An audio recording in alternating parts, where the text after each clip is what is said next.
और मैंने आज टीवी 9 भारत पे मतलब न्यूज तो सारे देखे ही हैं। तो अब प्रदूषण मुक्त करने के लिए और लोन ले लिया 304 मिलियन डॉलर अभी लिया है। ताजी ताजी न्यूज है। 2700 करोड़ 2700 करोड़ लगभग 2700 न्यू करोड़ वर्ल्ड रुपए ऑर्डर का। से लिया है। हाँ, न्यू पूरा देश पूरा वर्ल्ड है न्यू वर्ल्ड ऑर्डर के कब्जे में है। वर्ल्ड इकोनॉमिक लोग फोरम लेकिन से। समझते को नहीं है। लोग हम तो पागल हैं लेकिन मारते भी लोग ऊपर पागल है। पूरा वर्ल्ड के कब्जे में है और ये जो अब आज भी गुलाम है। ये अपना जो देश तो ज्यादा है कौन है एग्जैक्टली लेकिन लोग नहीं, समझते मैं आपको बताऊं ना, हमारा देश आजाद इसलिए नहीं हुआ क्योंकि हमारा देश कभी गुलाम हुआ ही नहीं था। मैं आपको ये बता दूं, पहले हमारा देश गुलाम था ऐसा केवल हमको इसलिए बताया जाता है ताकि हमारी अगली पीढ़ियों के पास गर्व करने लायक कुछ भी ना बचे। ये बताया जाता है कि जो रेलवे है ये अंग्रेजों ने बनाया था, ये जो महल है ये मुसलमानों ने बनाए थे, मतलब ताकि आपका जो बच्चा है और मेरा बच्चा है वो समाज में खड़ा होकर ये ना बताए कि मेरे पुरखों ने क्या बनाया था। क्या बनाया। इसीलिए इतिहास के साथ ये छेड़खानी की गई थी, इसीलिए ये गुलामी और आजादी वाला प्रोपेगेंडा रचा गया था और इसीलिए हम लोग इस जनता सरकार मोर्चे की लड़ाई को दोबारा से आजादी की लड़ाई बोलते हैं। क्योंकि अगर वो आजादी की लड़ाई थी तो फिर ये भी आजादी की लड़ाई है। अगर आज हम गुलाम नहीं है तो फिर 1947 से पहले भी हम गुलाम नहीं थे। क्योंकि जो गुलामी और आजादी की जो परिभाषा है वो ये रहती है कि आप अपनी मर्जी से काम करते हो या किसी और की मर्जी से, आपकी व्यवस्था को कोई और देखता है या हम देखते हैं।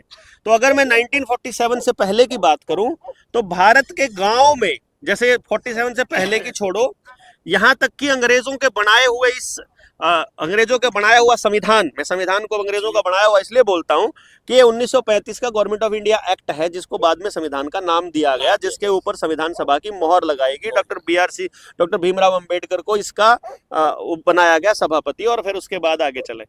तो मैं जब ये इसको देखता हूं कि 1980s के दौर में पैदा हुए हम जैसे लोग और जिन्होंने अपनी पढ़ाई 80s के दौर में करी है, वो देखते थे कि उनके गांव में पुलिस वाले एंटर करने से पहले गांव के एक आदमी से पूछा करते थे कि तुम्हारे गांव में आना है, हम आ सकते हैं क्या।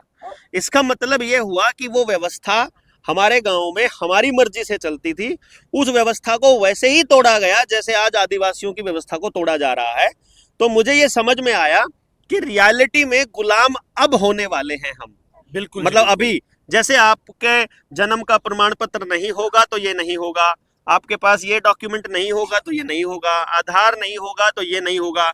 यानी आपको जीने के लिए जरूरी चीजें भी केवल तब मिलेंगी जब आपके पास उनका बनाया हुआ कोई कागज होगा, यानी आप किसी और की मलकियत होंगे, आपके ऊपर किसी और का अधिकार रहेगा, तब आप जो है वो जी सकते हैं। ऐसा इन्होंने व्यवस्था बनाई है।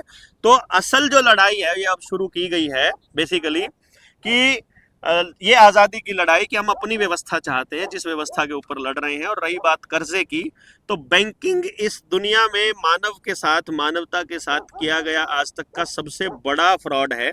तो बैंकिंग फ्रॉड से इस देश को मुक्त कराने की जिम्मेदारी जनता सरकार मोर्चा के इन जैसे साथियों ने ले ही ली है।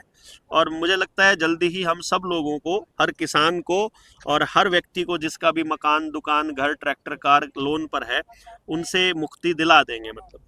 और मतलब आपकी वीडियो देखकर और जागरूक करना चाहूँ मैं, मेरे राजौंद वासी के हैं जो, मैं उन तक करता भाई आप जागरूक हो, आप जागरूक हो। लेकिन मन भी पागल कहूँगा फिर तो पागल तो कहेंगे लेकिन आप देखने लगे आज मौका मिला मैंने कि मैं यहाँ पे आया हूँ और राजौंद में राम रतन है जिनका जो मकान है वो बोली होने वाली है परसों को, और उसका मकान अब उसकी जो ताला लग रहा है ताला तोड़वाया जाएगा और जनता सरकार मोर्चा के तहत तोड़वाया जाएगा। कौन सी जगह पे है ये? राजौंद में है जी। तो उस पे इन मकान पे लोन लिया था, तो ऑलरेडी ये भर भी चुका है पैसे उसमें से। हाँ, तो ये मरने वाला था।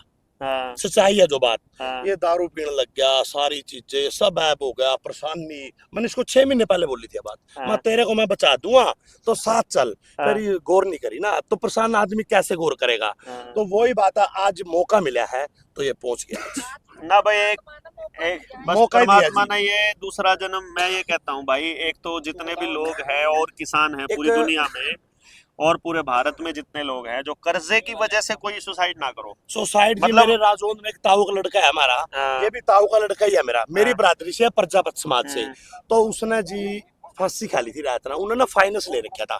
तो हमारे गांव में जिस तरह एक राजपूतों का भी लिया था, पंडिता का भी था, तो उसने वीडियो में बात उसका नाम नहीं ले पाया, हालांकि उन्होंने ले रखा था, लेकिन वो बीजेपी सरकार में था उसका पापा, लेकिन राजौंद प्रजापत समाज इकट्ठे होकर यहाँ पे आए, उसके ऊपर कार्रवाई नहीं हुई, वह आज तो तक भी नहीं मैं हुई है। आपको बताऊं, वो तो चला गया। देखो एक तो सबसे पहली बात यह है कि जब तक प्रजापत ब्राह्मणों के लिए और ब्राह्मण जाटों के लिए और जाट प्रजापतों के लिए मतलब ऐसे आपस में एक दूसरे के लिए नहीं बोलना चालू करेंगे, एक तो तब तक आपको न्याय नहीं मिलेगा। नहीं मैं तो बोल लूँ जी, ठीक है, मतलब एक तो मैं ये बता रहा हूँ पूरे समाज को, आपको नहीं बता रहा हूँ, ये मैं पूरे समाज को बता रहा जो हूँ। गलत है उसको गलत गलत बोलो, हो, चाहे चाहे कोई वो भी हो, किसी के चाहे साथ सगा हो भाई हो, बात रहा हो। खत्म बस। बिल्कुल।